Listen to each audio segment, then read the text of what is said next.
Hi అండి అందరికీ welcome back to another video. ఈరోజు వీడియోలో పప్పు చిక్కుడుకాయలతో ఫ్రై చేసి చూపించబోతున్నానండి.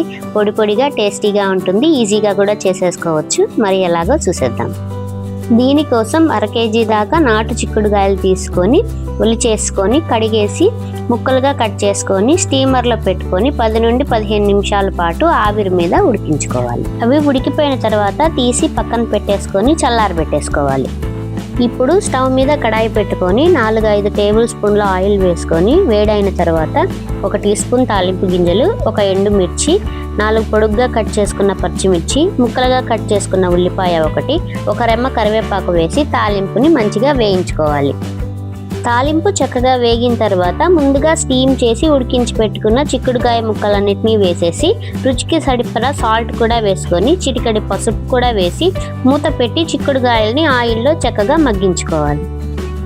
చిక్కుడుకాయ ముక్కలన్నీ ఆయిల్లో చక్కగా మగ్గిపోయిన తర్వాత 2 టేబుల్ స్పూన్ల కొబ్బరి కారాన్ని వేసేసి ఒకసారి కలిపేసుకొని మరో 2-3 నిమిషాల పాటు ఫ్రై చేసేసుకొని స్టవ్ ఆఫ్ చేసుకుంటే చిక్కుడుకాయ ఫ్రై రెడీ అయిపోతుంది.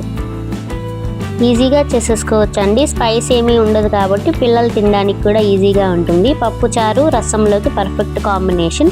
నాటు పప్పు కాబట్టి టేస్టీగా కూడా ఉంటుంది. మరి మీరు కూడా ట్రై చేసేయండి. వీడియో నచ్చితే లైక్ చేసి ఛానల్ని సబ్స్క్రైబ్ చేసుకోండి.